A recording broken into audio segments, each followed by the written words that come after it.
The presentation of Toledo stories is made possible in part by Key Bank, celebrating the strength of our region's history and supporting the promise of its future. Key Bank, achieve anything. And by the generous financial support of viewers like you. Thank you.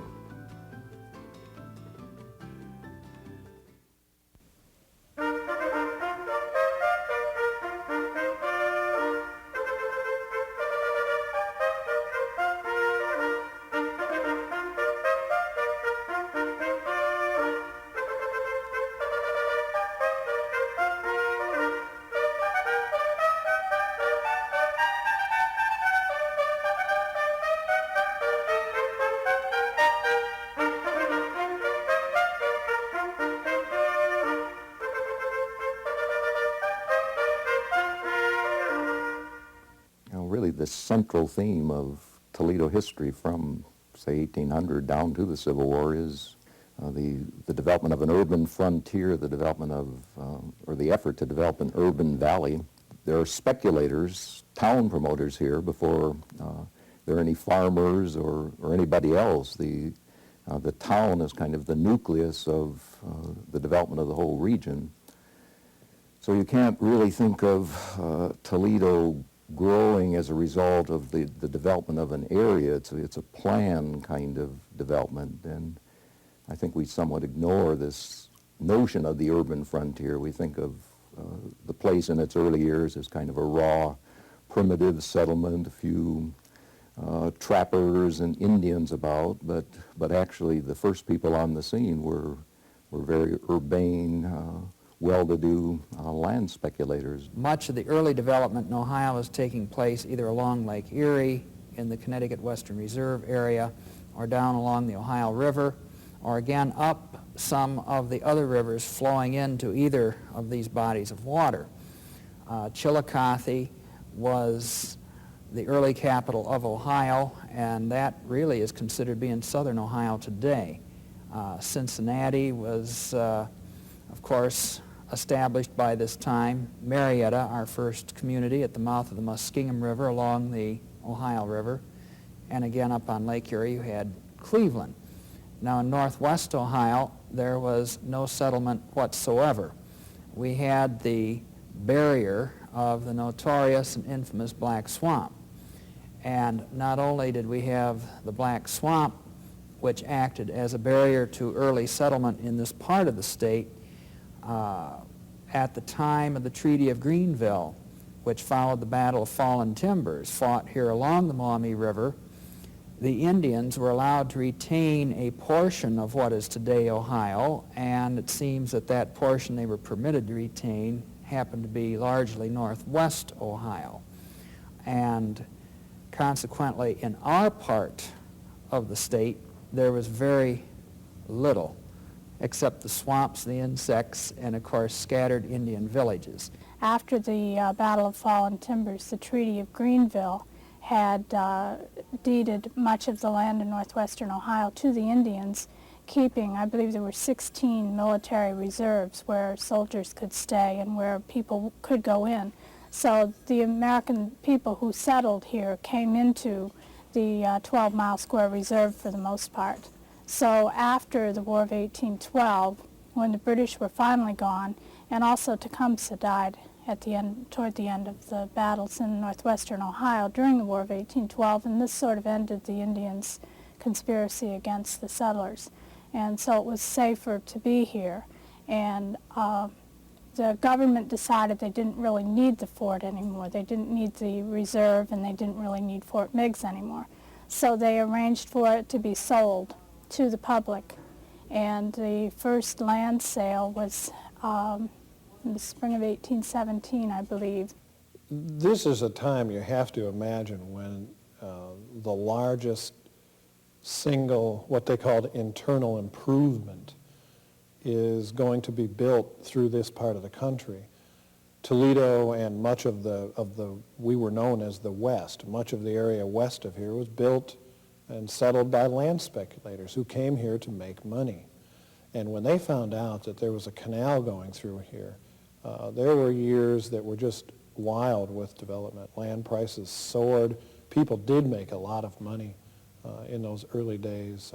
The Cincinnati Martin Baum came up from, or his company, the Port Lawrence Company, came up from Cincinnati. Jessup Scott was an early land speculator. I think the most notable figure in the early history of Toledo is probably Jessup Scott. He's well enough known. He's given his name to a high school and is known as the founder of the University of Toledo, Scott Park campus, but I don't think his real role in the city is quite appreciated as a representative of this kind of speculative activity. Scott clearly was one of the leading promoters. In 1832, Jessup Scott was living in Erie or Huron counties in a town named Florence. And he came to Toledo to look at the land here because he had long felt that there would be an important city that would grow up at this end of Lake Erie. And he was interested in being involved in that. So he came to take a look at the land. And he purchased 70 acres, which was all he could afford. He would like to have bought more, but he didn't have enough money. And the 70 acres included the sites of the main library and the courthouse, and I think the LaSalle's Corner, much of the best part of the downtown. So he went back and told his wife what he had done, and he said, it will be worth $20,000 in 20 years. And she said, sure, and laughed. And so he began immediately to try to sell the land to other people and make a profit and get back some of his investment. One of the people that he tried to sell the land to was his brother. And he took his brother on a tour of the property to try to convince him that this really was going to be the center of the developing city. And as they're jumping from bog to bog in the swamp, and it was all grown up, I suppose the grass was tall and the trees and the brush, and it's very marshy and wet. They were in the vicinity of the courthouse, which of course wasn't there then, when they suddenly realized they didn't know how they had gotten there or which way to go to get out. There were no paths or roads or anything through the swamp. And so as they're standing there wondering, now what do we do, a steamer went by on the river, a boat getting ready to dock, and it blew its whistle. And they knew then which direction the river was, so they were able to walk out of the swamp and get onto higher ground and to safety. So the brother did not buy the property. But it was worth $20,000 in 20 years. Towns sprang up all along the riverbanks, most of them on paper. It's what they call paper towns. They were actually platted, surveyed, laid out on paper, but they never really became realities. Austerlitz, Marengo, Lucas City, Oregon, towns like that really never materialized. Now, meanwhile, Maumee City, Perrysburg, they were actually ports for lake trade. The waterfronts of both of these communities actually had docks, warehouses, and shipyards. James Walcott, who built the Walcott House, which is now a museum in Maumee, he had a shipyard and he had steamboats in regular operation on the river and the lake. However, there was one thing that would eventually ensure success for the downriver communities, and that is the fact that about 2 miles downriver from the Maumee-Perrysburg Bridge, there is a solid limestone ledge which extends right across the riverbed. And as your lake vessels began to be designed and built larger, requiring a deeper draft, they began to encounter problems during late summer or in the fall when the river level would normally drop and they could not reach those communities. The town efforts are tied consistently to transportation efforts. B.F. Stickney, a figure of considerable local fame or notoriety because of his part in the famous border wars, and the way he named his sons, 1, 2, 3, and so on, a rather colorful figure, but Stickney was one of these promoters who saw the possibility of canals, and if canals could be tied into Lake Erie, then there was going to be a commercial center somewhere. He had been an Indian agent in Fort Wayne, and he had studied canals and was very much interested in the Erie Canal in New York State. And he knew that the possibility was very good that there could be a canal built rather easily from the Maumee River to connect with the Wabash River and even to go south to Cincinnati.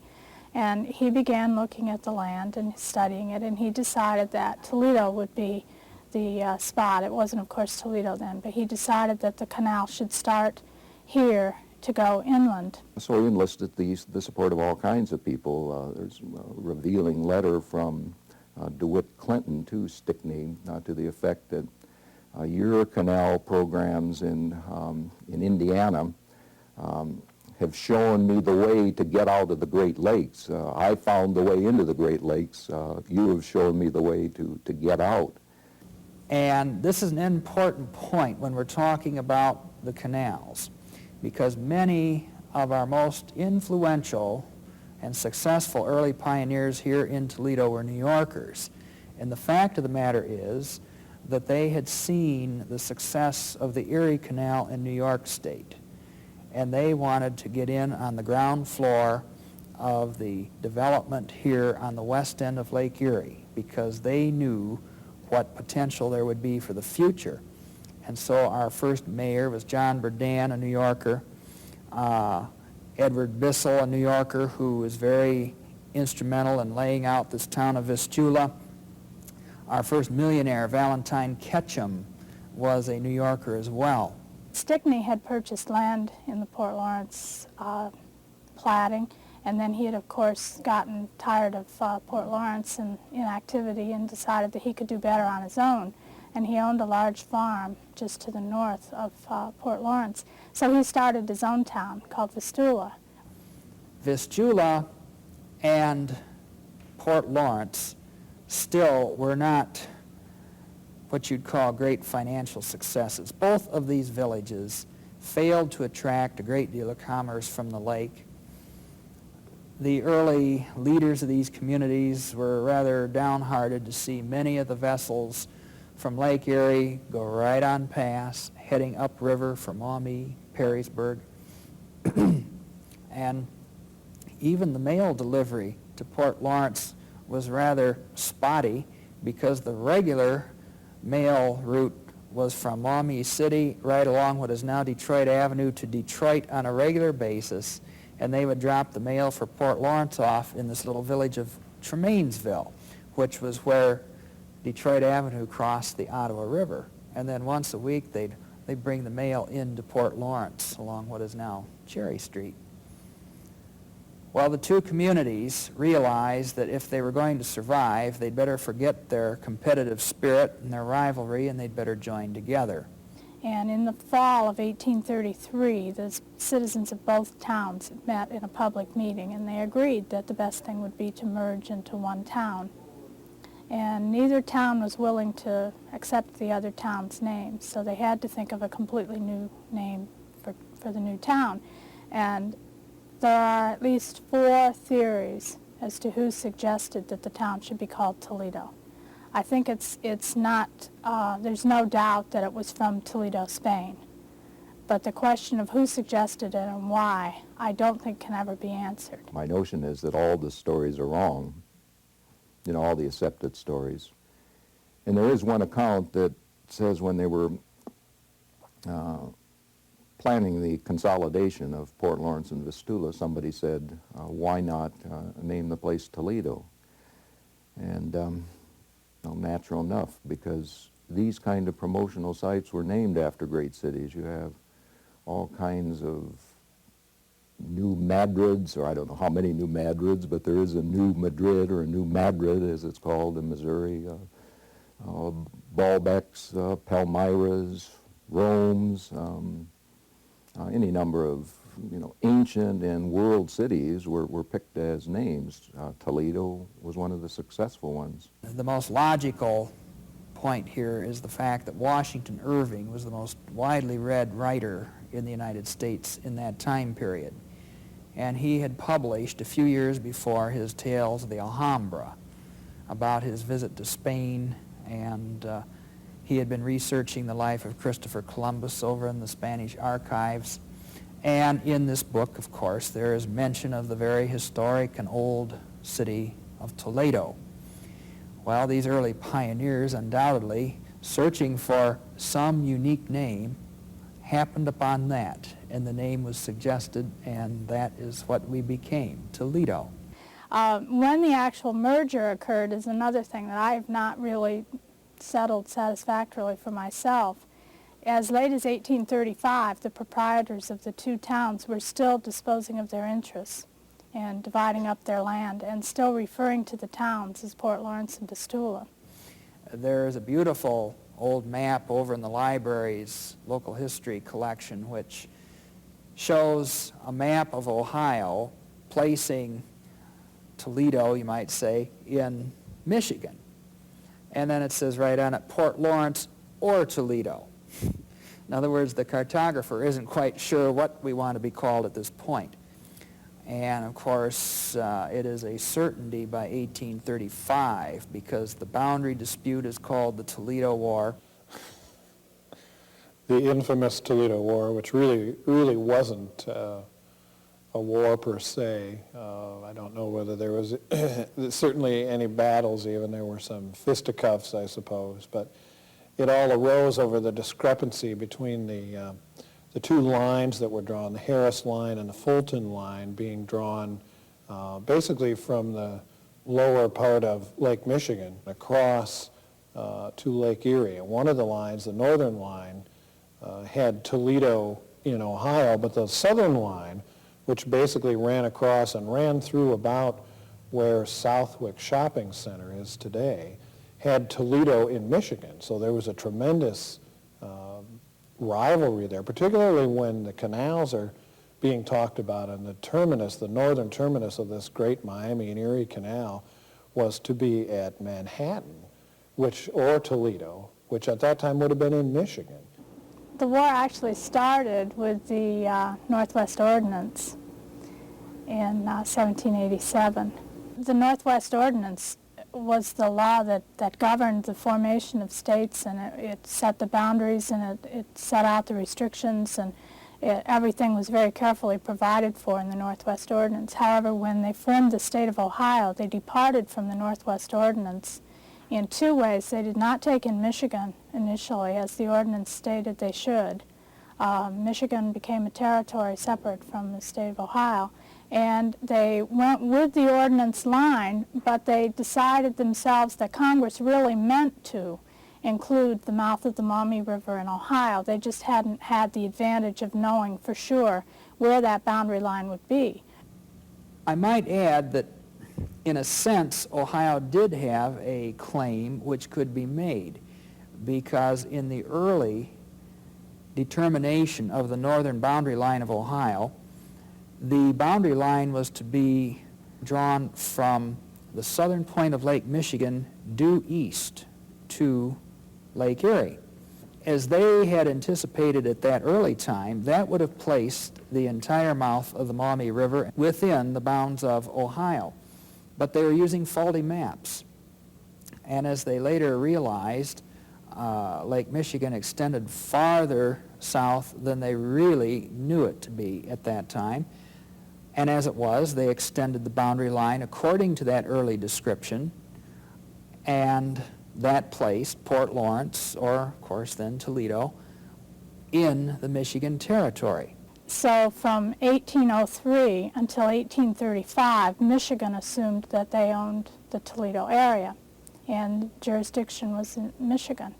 And when Port Lawrence, the second platting of Port Lawrence, was made in 1832, it was entered as a subdivision or a plat, or however they did it. It was registered, I guess, in Monroe County, Michigan, because Michigan was assuming jurisdiction in the Toledo area. And Michigan's had no taxes, and Ohio did, so people thought that was fine. Until it was announced that the Ohio legislature was going to be extending the Wabash and Erie Canal project from Indiana to the Maumee River. Now, that caused great alarm among these early pioneers here in the Toledo area, because they realized the state of Ohio was certainly not going to construct a canal at their expense and have that canal end in Michigan to benefit a Michigan community. And Stickney had quite a lot at stake. So, according to Stickney himself, he persuaded the Michigan legislature to pass the Pains and Penalties Act, which said that if Ohio had asserted itself over the territory, and Michigan then responded and said anyone who sympathizes with Ohio, who participates in an Ohio election, who aids Ohio militia, who does anything like that, can be arrested, and they'll do time at hard labor. And Stickney had surmised that if Michigan did this, Ohio would then retaliate and bring out the militia, and they would force the issue. It worked. It was Governor Lucas, that was the governor of Ohio at the time, actually called up a militia, reportedly of 10,000 men, to make sure that the Michiganders did not come and try to thwart the law. There were attempts, of course, to rerun the boundary line for Ohio, and Governor Lucas escorted the line runners up from Columbus. And the interesting thing is, much of the Ohio volunteer force seemed to always stay at Perrysburg at this time. They would make a lot of noise. There would be a lot of, you might say, verbal saber rattling between Ohio and Michigan, but they would always use the Maumee River as a good barrier. The Michigan militia would nip down into Toledo and pick up people who had participated in elections and who were sympathetic to Ohio, and then the Ohio militia was in town, and it never came to actual warfare. It was mostly kidnapping prominent citizens. This brought the only casualty of the so-called Toledo War when a deputy sheriff from Monroe was attempting to arrest old Benjamin F. Stickney, who was one of the rabble-rousers in the boundary dispute. His son, too, Stickney, pulled a knife and stabbed the deputy. Fortunately, it was not a fatal wound. Two then beat it across the Maumee River and to the safety of Columbus and Governor Lucas. But the Michigan authorities, they took old Benjamin F. up to the Monroe County Jail to cool his heels.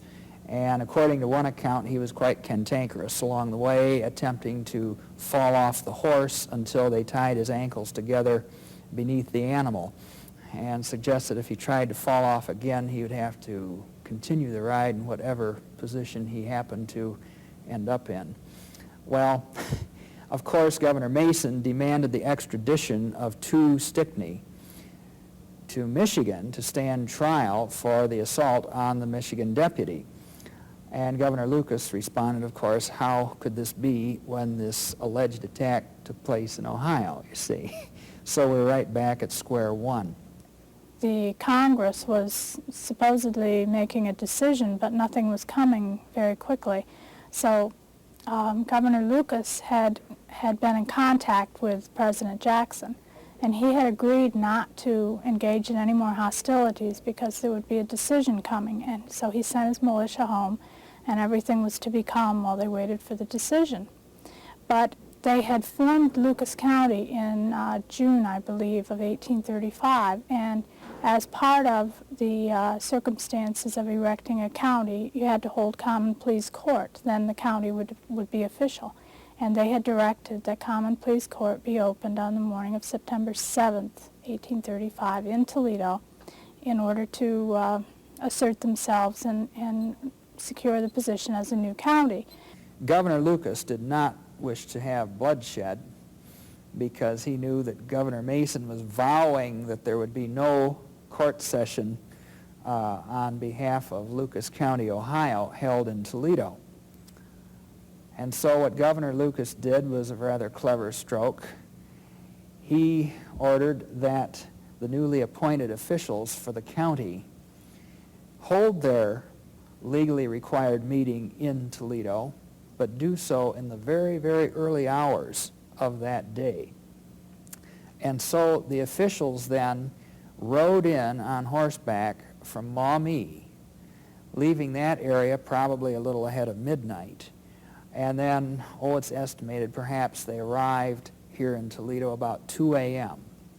Well, they held a brief meeting in the schoolhouse in Toledo, and the officials sat behind the teacher's desk, and they appointed Dr. Horatio Conant of Maumee as the clerk.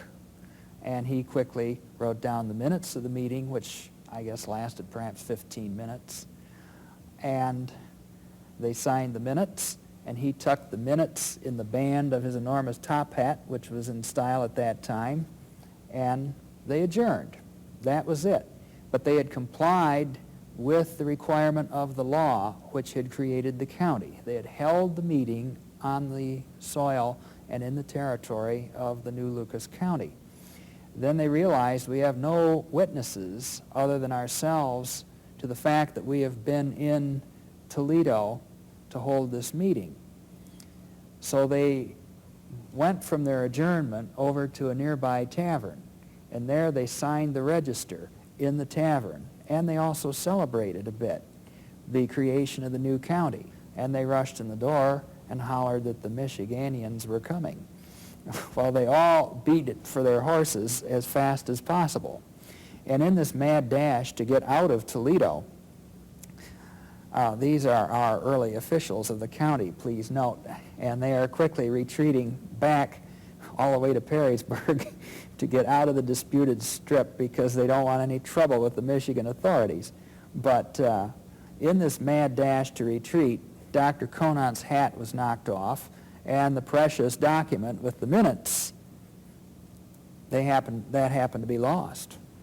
And so some of them had to go back and retrace their steps until they found the hat and the minutes of the meeting.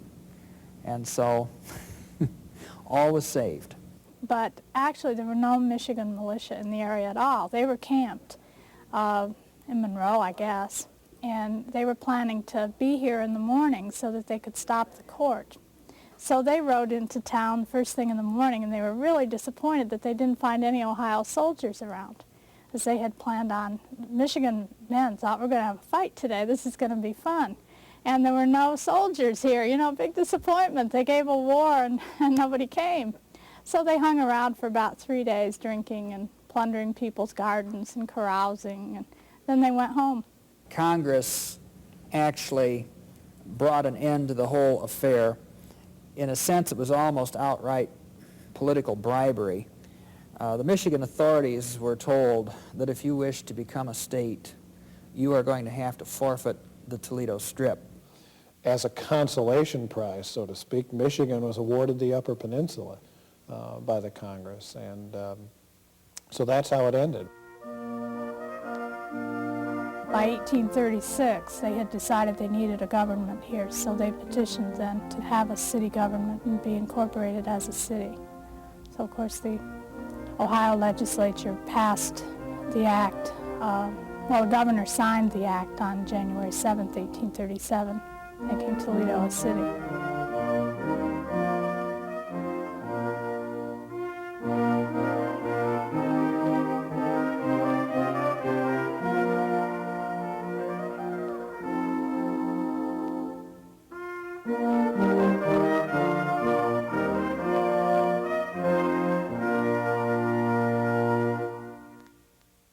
The presentation of Toledo Stories is made possible in part by Key Bank, celebrating the strength of our region's history and supporting the promise of its future.